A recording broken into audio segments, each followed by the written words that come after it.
8.000 pasukan elit milik Israel dari Golani Brigade tewas seketika setelah rudal jelajah milik Houthi menghancurkan markas utama mereka di tengah gurun Negev. Serangan ini menjadi salah satu tragedi militer paling mematikan sepanjang sejarah konflik Timur Tengah, tak hanya karena jumlah korban, tapi karena kecepatan dan keheningan saat semuanya terjadi. Pagi itu, langit Negev tampak biasa. Gurun yang membentang kering sejauh mata memandang, dihuni tenda militer, pos artileri, dan kendaraan lapis baja Israel yang berjajar rapi seperti pameran kekuatan. Namun semua berubah dalam waktu kurang dari 3 menit. Tepat pagi dini hari, beberapa titik panas terdeteksi di radar. Tapi belum sempat dibaca sebagai ancaman, rudal-rudal itu sudah mendekat dari arah selatan, terbang rendah melintasi kontur gurun tanpa bunyi khas. Tak ada sirin, tak ada alarm. Hanya suara boom yang tiba-tiba muncul, dan dunia langsung jadi merah menyala. Ledakan pertama menghantam pusat komunikasi dan kontrol. Dalam satu hentakan, seluruh jaringan komando Golani mati. Para perwira yang masih sempat bangun hanya sempat teriak, "Serangan!" sebelum tubuh mereka menyatu dengan puing beton dan percikan darah yang melayang. Ledakan kedua dan ketiga membidik barak-barak utama, tempat ribuan prajurit tidur tanpa tahu bahwa malam itu adalah tidur terakhir mereka. Api membumbung tinggi. Suhu ledakan melelehkan baja dan menghancurkan kendaraan lapis baja seperti kaleng biskuit. Beberapa tenda terbakar begitu cepat, menyulut seluruh kompleks dalam kobaran yang bahkan bisa terlihat dari langit selatan Gaza. Udara dipenuhi asap, bau mesiu, dan bau tubuh yang terbakar. Golani Brigade, yang selama ini dikenal bengis dan tak kenal ampun saat menggempur kem-kem pengungsi, kini bergelimpangan di tanah, tak sempat menembakkan satu peluru pun.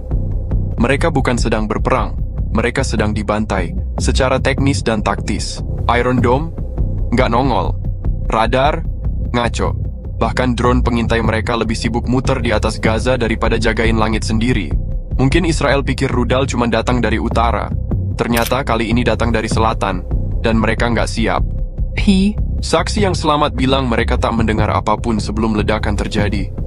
Tiba-tiba barak kami meledak dan semua orang menjerit.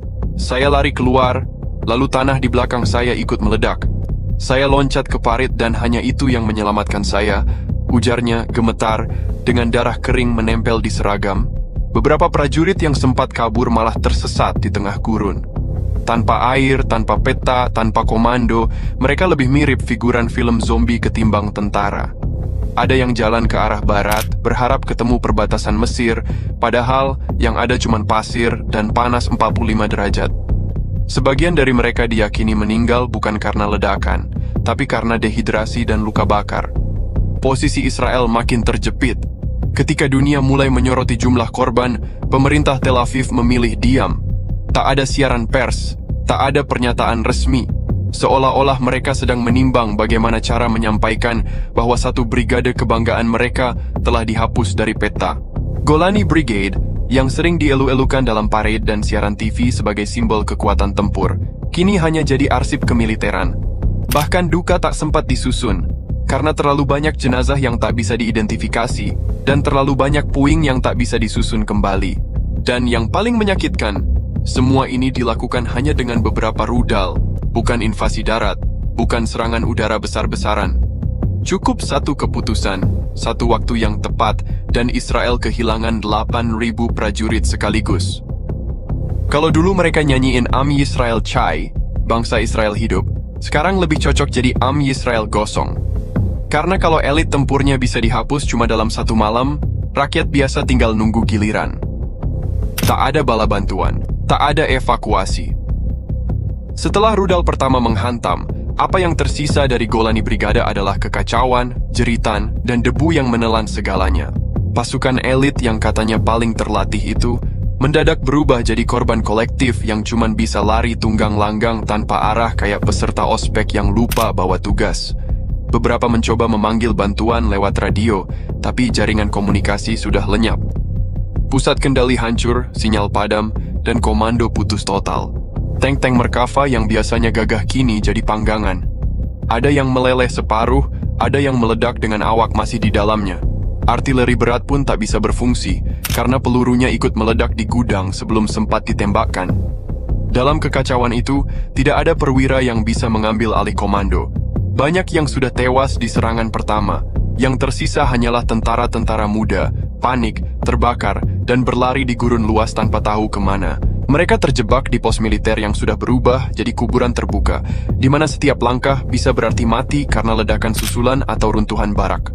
Dan yang paling menyedihkan, tidak ada satupun pesawat atau helikopter penyelamat yang datang. Bukannya lupa, tapi Israel bahkan tak tahu posisi pasukannya sudah dihancurkan total, karena tak ada yang melapor. 8.000 tentara bukan gugur, mereka ditinggalkan, dilenyapkan dalam sunyi. Pertanyaan besar muncul setelah serangan brutal itu. Bagaimana mungkin rudal jelajah bisa menembus jantung militer Israel tanpa satu pun terdeteksi? Israel dikenal sebagai negara dengan pertahanan udara tercanggih di Timur Tengah. Iron Dome, David's Sling, dan sistem radar multilapisan seharusnya bisa membaca pergerakan objek sekecil drone, apalagi rudal jelajah. Tapi pagi itu, semua sistem seperti dicabut dari colokan. Tidak aktif, tidak berguna, tidak menyala. Rudal Houthi itu bukan hanya cepat, tapi cerdas.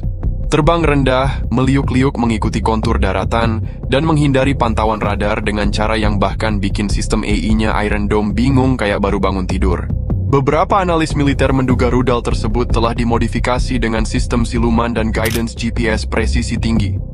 Tapi satu hal yang jelas, rudal-rudal itu datang dari arah yang tidak diperkirakan, dari selatan.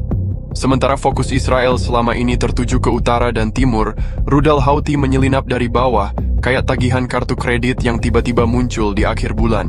Dan ketika sistem radar akhirnya menyadari, oh ini bahaya, semuanya sudah telat. Rudal sudah meledak, kompleks militer sudah hancur, dan 8.000 pasukan sudah jadi fragmen sejarah.